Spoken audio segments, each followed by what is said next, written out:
What's up guys, this is the Maximus, and today we're gonna start with our new tutorial series with the theme of letting you people know each and everything that FL Studio has to offer in terms of EDM production. So the first video is about how to EQ your elements in your tracks properly so that you don't make your mix muddy. EQ is basically required because your track has a lot of different kind of instruments or elements playing on, so you definitely don't want them to clash with each other at any cost. So for that purpose, the first step is to EQ them properly. By EQ I mean, let me show you one. There's a inbuilt stock plugin in FL Studio called the Fruity Parametric EQ2. In this plugin, what you can do is you have got some knobs listing from 1 to 3, and you can see the frequency spectrum here from about 20 Hz to about 10 kilohertz, and above that you can see here that we have a low bass area, the bass area, mid regions, and the upper areas, the upper mid areas where some of the instruments will be there. So you definitely don't want all your elements to just come together as a very muddy mix. So for that purpose we use Parametric EQ2, and different elements are EQ'd differently depending upon in which region they sound the best. For example, if you use a synth which has a really good sound in this region, about the middle region, so you don't want the lower region and the above high region, so the higher frequency, so you just cut them out here like this. Okay, so that's how you do EQ. It will definitely take time to grasp how to EQ properly. It depends on a lot of things, the way you are EQing, for example how your studio has been acoustically treated and how your ears should react upon different sounds. So practice is what it all needs to be good in EQ. So first of all, I have this kick and the bass in this region.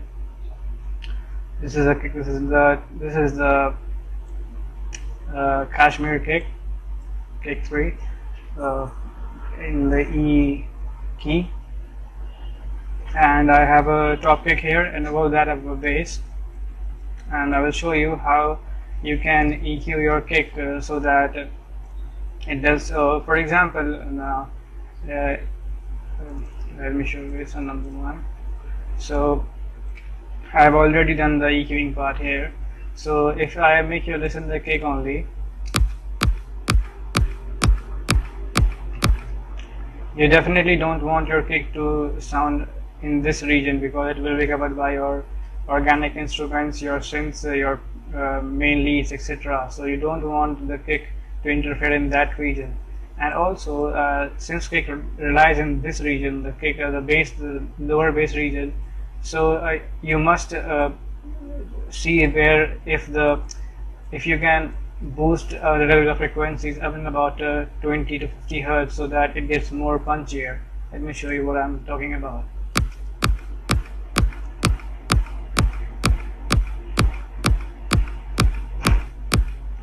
As you can see, if I place it like this, just a little bit of boost, it doesn't sound that good, but if I just raise it a bit of about 50 Hertz or 45 Hertz,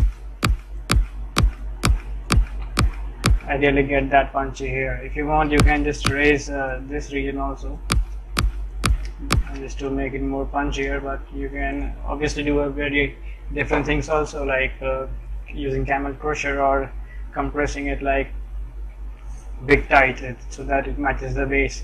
Well, that's part of something else right now. So there's nothing much to do in the top kick because the top kick hasn't got much of the frequencies, it just covers the lower end of your mix, so there's nothing much to do in the EQing of a top kick. I'm not talking about the bass. If I just remove all the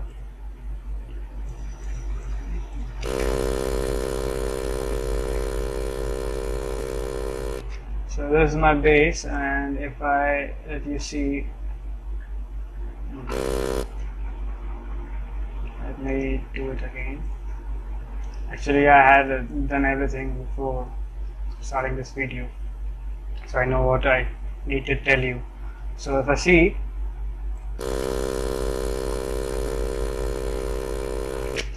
your bass doesn't require those high ends, so you can just cut off about 1000 Hertz, and you should raise your you boost your bass out here, because it's the main region where your bass sounds really good and nasty here. So I just boosted it about 127 Hertz. I remember that thing. 127.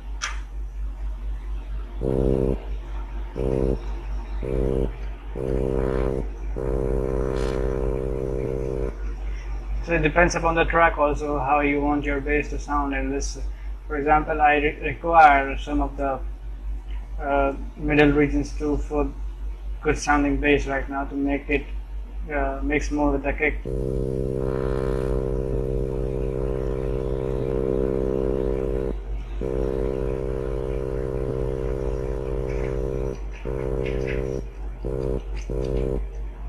So let me see how it sounds now.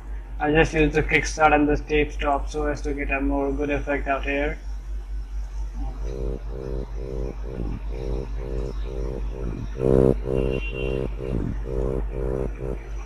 And if I play the kick and the bass together, it sounds like this.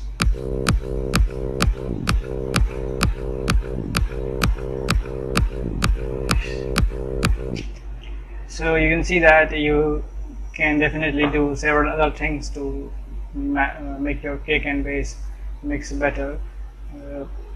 And now obviously you can add more of the distortion out here so that it sounds really crunchy, or use another bass which is just got more crunchy sounds.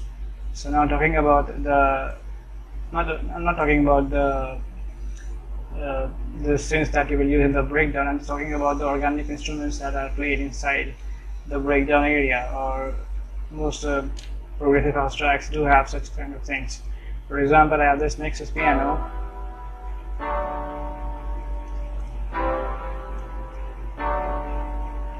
It's in the E minor chord, and as you can see, just a simple chord progression. And if I just remove the EQ, it will sound like something like this.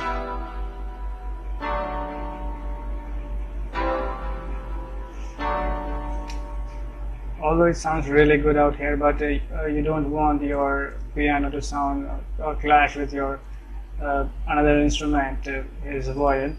So what I have done here is just got rip off some of my higher end frequencies, and obviously you don't want the low ends of the piano. They sound really harsh.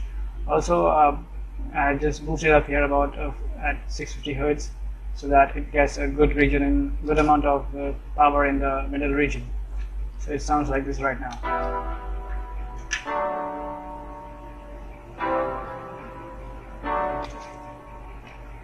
Talking about the violin that I have used,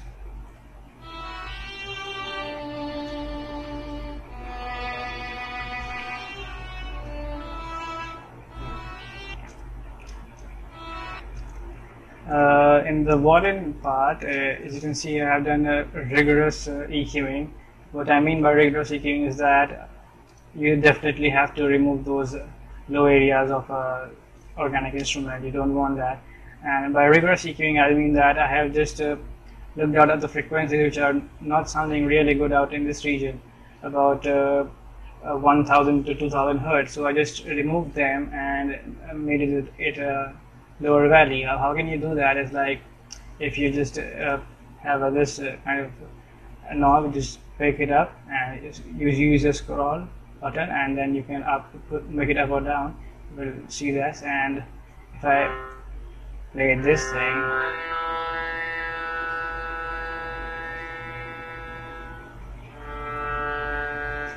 you'll see that some frequencies don't really match with your expectations, you just need to remove them. So this is called rigorous EQing.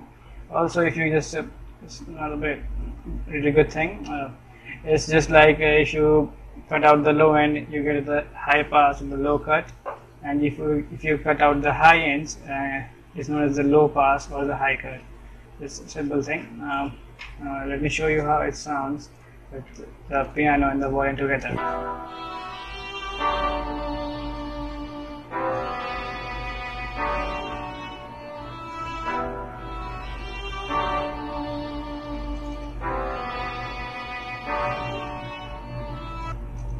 So yeah, it sounds much better than before.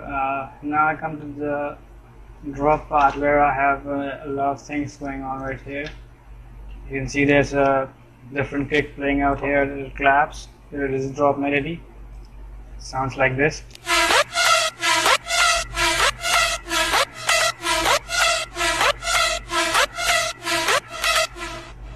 And you have some hoovers going on here. Wait, I just panned it.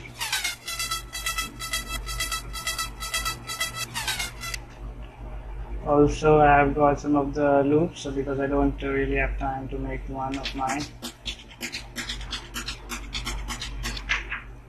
and some of the perks here, and altogether it sounds like this. You got this tab here. Sounds like this.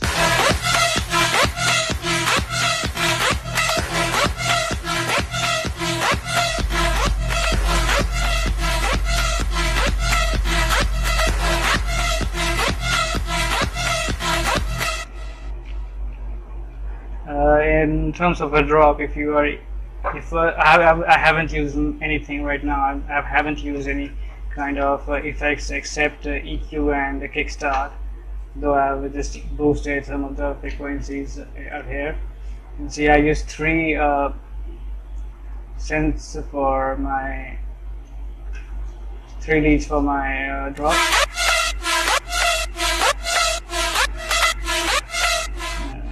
Spire one is the main one right here. So I've just used a kickstart out here, and I guess this is the one. Yeah.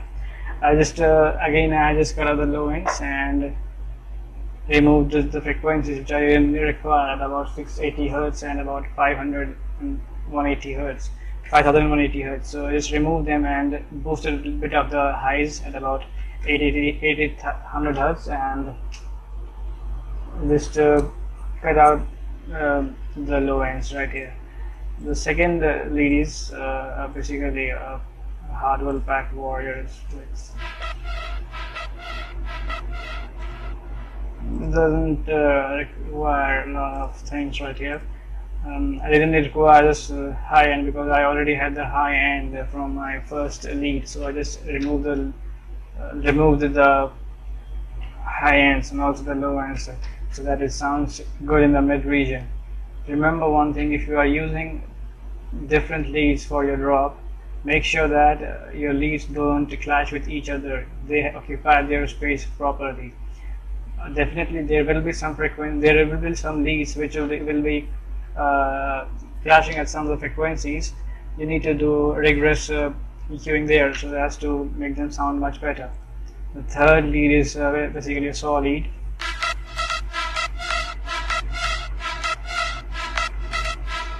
Again, I didn't require the highs and the lows, so I just cut them down and I just boosted a bit about 1300 Hz. So that's how the drop lead starts.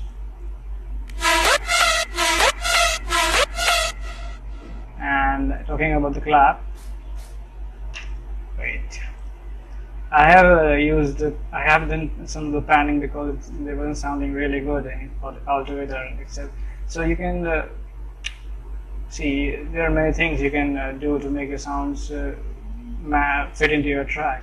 So I just use panning here. How I did is like I just clone this one and I picked up here, and I clone one to the left at the right. So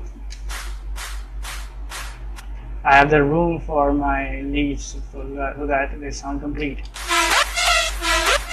They don't clash. So this is a simple one-shot bass. Nothing much here, just a kickstart. So yeah, that's how just you can EQ your things. This is the version that I have used. A lot of producers are using it right now.